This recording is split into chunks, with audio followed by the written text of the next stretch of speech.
Let us, as members of the United Nations, conscious of our own shortcomings and imperfections, join our effort in good faith to live up to this high standard. Todos os seres humanos podem invocar os direitos e as liberdades proclamados na presente declaração sem distinção alguma.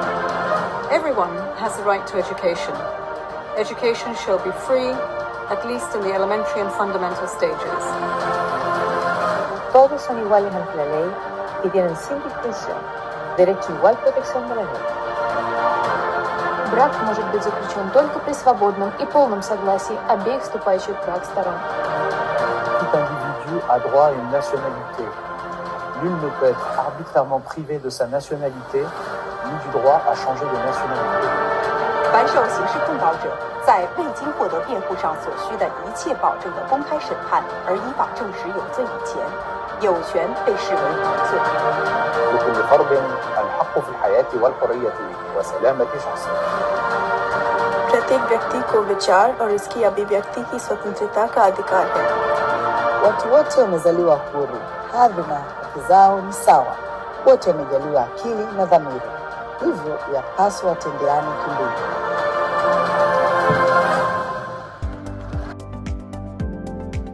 So, have you ever stopped to think about it?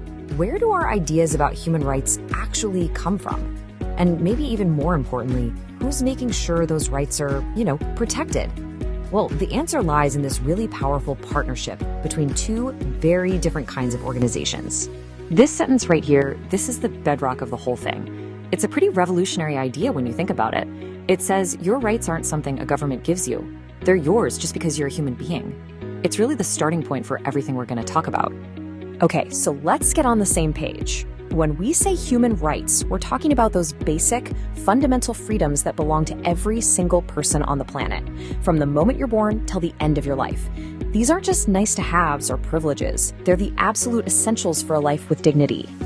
To really get this, we have to start with the architects, the ones who drew up the plans. And that brings us to our first pillar, the United Nations. This is the global body that took on the absolutely massive job of trying to define these rights for everybody.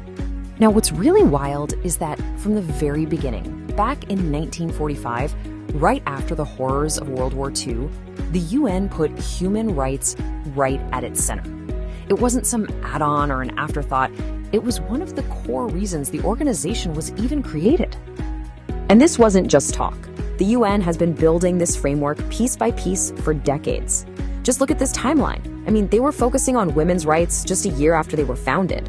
Then you've got these huge moments like conventions on discrimination, the rights of the child, all leading up to creating the Human Rights Council. They've been on it, steadily expanding this work. But out of all those incredible milestones, there's one that just stands head and shoulders above the rest. And that's the Universal Declaration of Human Rights. You'll hear it called the UDHR. Honestly, this document was a game changer. It was the first time in history that the world got together and said, okay, let's create a common standard for all people in all nations. And what I love is that it wasn't written by just one country or one culture. It was a team effort with people from all kinds of different backgrounds. So what's actually in it? Well, the UDHR's 30 articles cover a ton of ground. It kicks off with the absolute basics, the non-negotiables. Your right to live, to be free, and to be safe.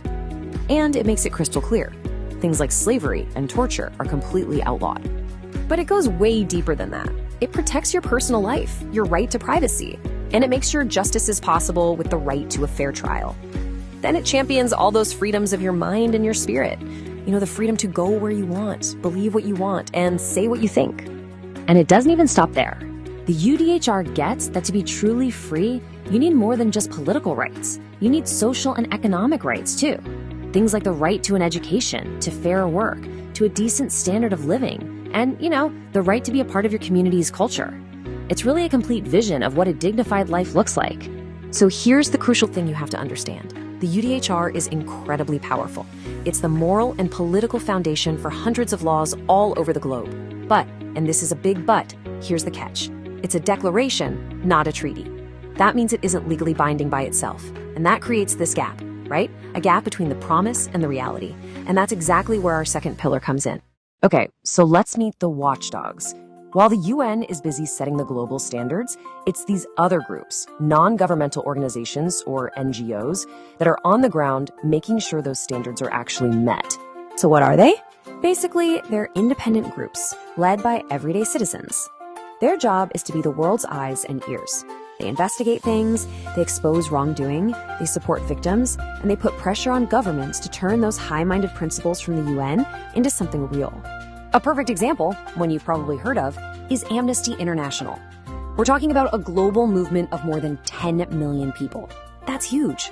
They use their power to research and campaign against really serious human rights abuses all over the world. And then there's another major player, Human Rights Watch. These guys are known for their incredibly detailed investigations and reports. They make it their mission to shine a bright light on the struggles of the world's most vulnerable people, like refugees, children, and political prisoners, and they demand that someone be held accountable. And believe me, this movement is everywhere. You've got organizations like the FIDH, which has been doing this work since way back in 1922, and then more focus groups like the Asian Human Rights Commission. It just goes to show how deep and widespread this citizen-led effort really is. All right, so we've looked at the rule makers and we've looked at the watchdogs. So now let's kind of put it all together and see how this whole system is supposed to work. Which brings us right back to that big question we started with. After all this, who is really responsible? Is it the governments at the UN? Or is it the activists on the ground in the NGOs? And the answer is, it's both. It's a team effort, a shared global responsibility. Think of it like this. The UN sets the universal standard. They draw up the blueprint. But it's the NGOs who are on the construction site every day, making sure that blueprint becomes a real, livable structure. One provides the vision, the other provides the vigilance. You absolutely need both. Because in the end, this is what it's all about. This is the goal. Not just a fancy list of rights on a piece of paper, but a world where every single person can actually live with peace, with dignity, and with equality. It's a constant fight for sure, but it's a fight that's being fought on two crucial fronts, by the rule makers and the watchdogs, working together for every single one of us.